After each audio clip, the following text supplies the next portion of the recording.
tahun 61 saya sudah lulus LTA, terus ayah saya pensiun, saya ditarik oleh ayah saya, bapak pensiun para yang endi itu waktu itu.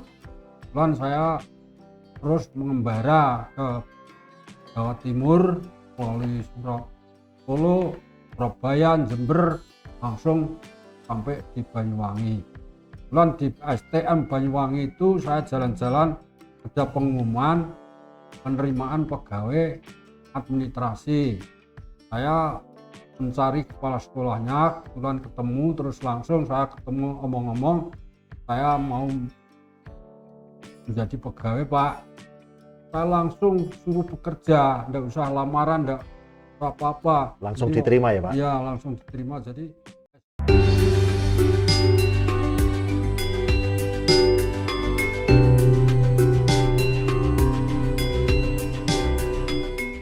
salam jumpa pemirsa kanal YouTube GKJ Bejiharjo.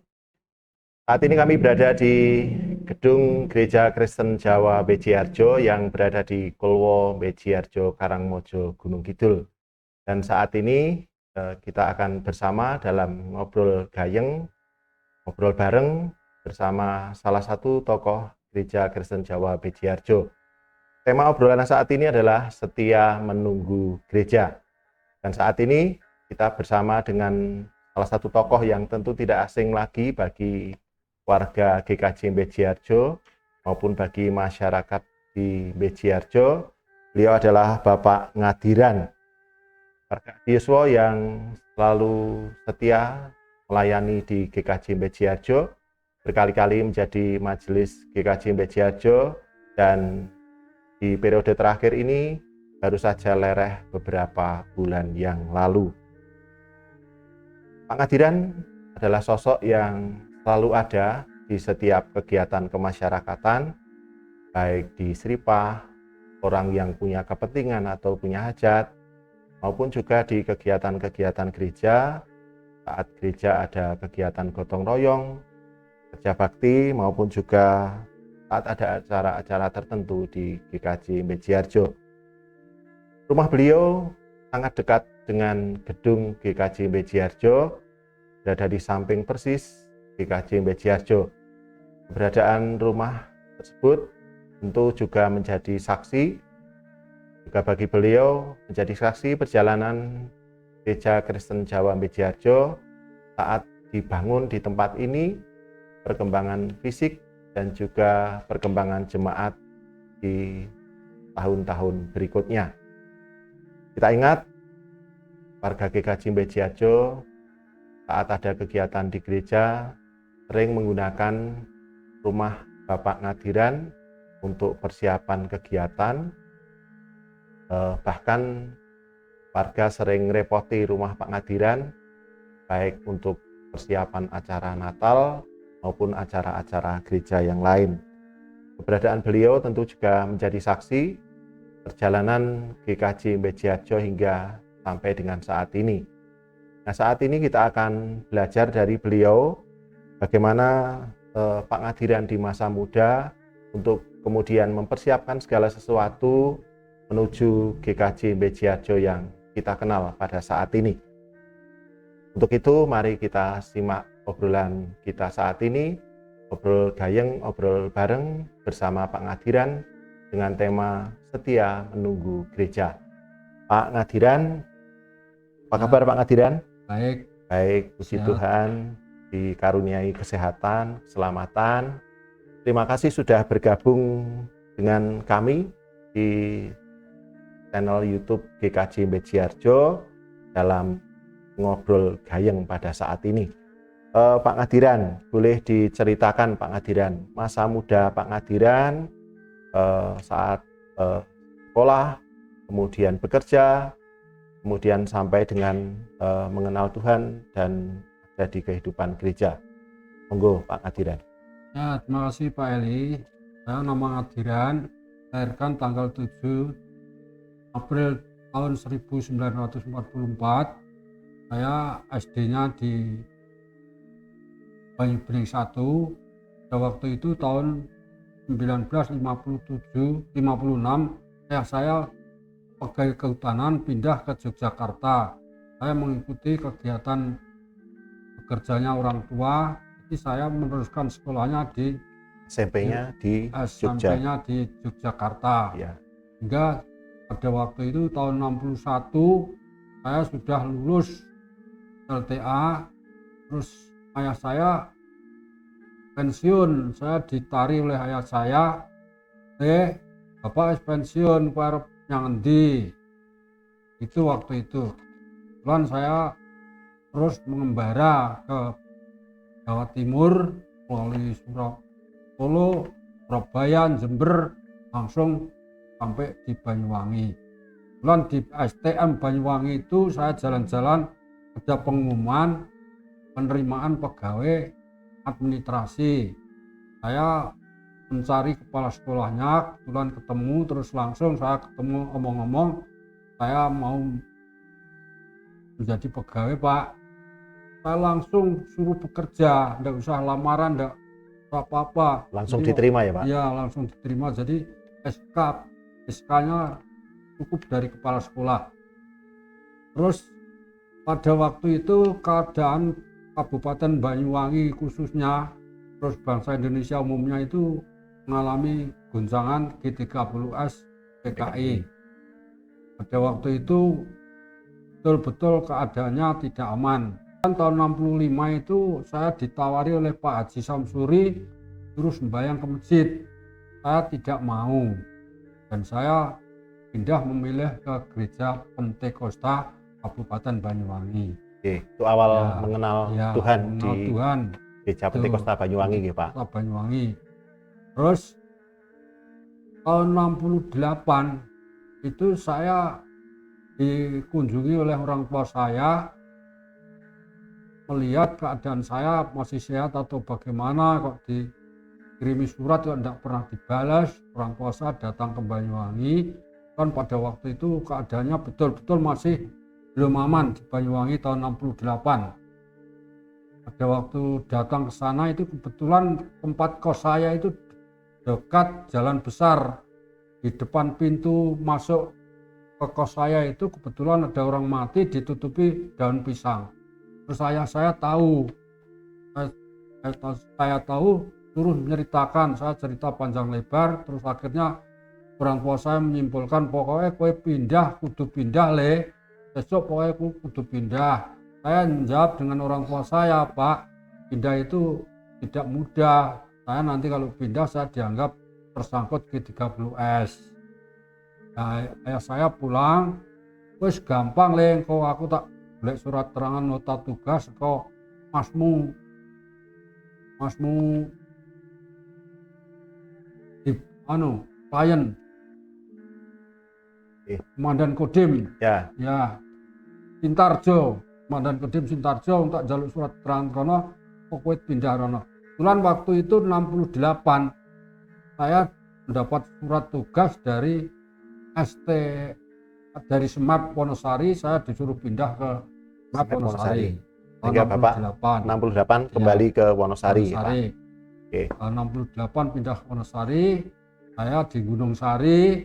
Kebetulan saya dekat dengan Ibu Hana Sumarsini, hanya tangga saya lor kidul.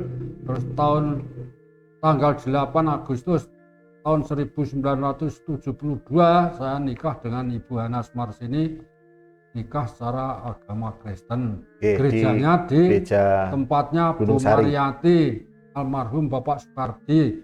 Pada waktu itu betul-betul memprihatinkan gerejanya, masih keadaannya tiangnya saja hanya kayu seadanya, kayu jati utuh itu untuk cagak itu waktu itu. Nah, terus selanjutnya setelah itu terus kebetulan pindah ke BKJ BJRJ sini, itu masih kampung. Rumahnya 9x9. Rumahnya itu masih kampung, dindingnya gedek. Masih sederhana ya Pak? Sederhana sekali. Seperti rumah saya juga gedek. Jadi lor kidul itu gedek semua. Tapi saya juga mengikuti dengan gigih.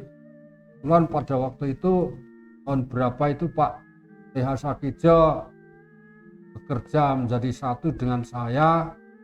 Sakijo kemana-mana saya mengikuti, sehingga saya betul-betul pengalaman saya dari Pak TH Sakijo itu, Oke. pengalaman Oke. ke gerejawi itu dari Pak Dengan Pak Sakijo itu, Sakijo. sehingga saya betul-betul ikut Pak Sakijo di gereja Kristen Jawa Bejarjo. Bejarjo. Pak, Tuh. boleh diceritakan Pak. Ya. Dulu kan Pak Ngadiran dari Gunung Sari pindah ke Ya. Kolwo. Ya. Oke. Ya. Kemudian gereja Gunung Sari juga akhirnya pindah ke Kolwo. Ya. Sepertinya cerita kepindahan Pak Ngadiran itu kemudian diikuti kepindahan gereja. Gereja. Boleh diceritakan Pak, waktu itu kan Bapak tinggal di Kolwo, Ya. kemudian di sebelah Pak Ngadiran itu kan masih wujud tanah kosong. Bisa diceritakan awal mula di sini kemudian dibangun gereja seperti apa Pak? Ya, terima kasih. Jadi pada waktu itu tahun 1977 itu saya pindah dari Gunung Sari ke Kolwo. Saya beli tanah itu hanya cukup menjual ternak pediat dengan kambing satu. Itu saya belikan tanah selebar 425 meter. Rumah saya itu. Terus saya bangun rumah biasa, ukurannya 7 kali 9, rumah kampung biasa, dindingnya gedek, masih bawahnya tanah, belum ada tegel dan sebagainya. Ya. Kebetulan pada waktu itu gereja juga membangun Mas, membangun dulu ya juga membangun dari dinding gedek akhirnya menjadi setengah dinding. Jadi tadinya hanya gedek seluruhnya, terus tegel separuh, gereja itu tegel separuh Mas, di atasnya gedek juga. Terus akhirnya dengan giginya jemaat bisa iur, terus dikumpulkan, akhirnya dinaikkan menjadi tembok juga masih satu kampung gitu. Nah, pada waktu itu dapat bantuan dari mana dan akhirnya bisa membangun rumah yang semegah ini dengan susah payah. Saya betul-betul mengikuti kegiatannya Pak Sakijo, cari kayu kemana saja saya mengikuti, di Banyu Bening itu mengikuti, akhirnya bisa dikelompok-kelompok. Terus gereja itu Mas, dulu itu tenaganya tidak dibayar, jadi kerja bakti semua, kerja bakti semua, makannya giliran Mas, setiap keluarga itu jatahnya dijadwal begitu ya. Senin itu si A, terus langsung Selasa B, terus jadi setiap hari itu pindah-pindah, makannya ya seadanya, jadi tidak menentukan, majelis tidak menentukan, pokoknya yang penting kenyang, kenyang. Gereja bisa dibangun kokoh seperti ini. Semakin berkembang sehingga menjadi GKJ Bejarjo seperti sekarang ini. Oke Pak Ngadiran, Pak Ngadiran tinggal di samping gereja. Ada suka dukanya nggak Pak terkait dengan gereja ini? Ya, suka dukanya itu memang banyak Mas, tapi bagian besar saya dekat dengan gereja ini banyak sukanya daripada dukanya. Jadi banyak sukanya. Apa sebabnya? Setiap saat, setiap hari itu saya ketemu dengan teman-teman tokoh gereja, tokoh-tokoh agama yang luar biasa. Saya betul-betul bahagia sekali dengan istri saya itu ya. Saya merasakan sukacita ya Pak. Sukacita, banyak sukanya daripada dukanya. Gereja itu betul-betul banyak sukanya. Oke, berarti menyenangkan dan ya. Penuh berkat ya Pak. Ya, penuh merasakan sukacita. Ya. Oke, kemudian Pak, Pak Ngadiran juga dikenal entengan dalam setiap kegiatan baik di masyarakat maupun juga di gereja. Kira-kira apa sih Pak yang membuat Bapak seperti itu Pak? Artinya Bapak juga punya pekerjaan, punya kewajiban dengan keluarga, tetapi mudah sekali menemukan Bapak di mana-mana gitu. Ya, terima kasih Mas Ali. Itu Oke. terus terang saya akui, saya itu pengalaman saya banyak. Tapi saya untuk menyampaikan hal-hal yang sifatnya apa ya, saya tidak bicaranya itu sulit Mas.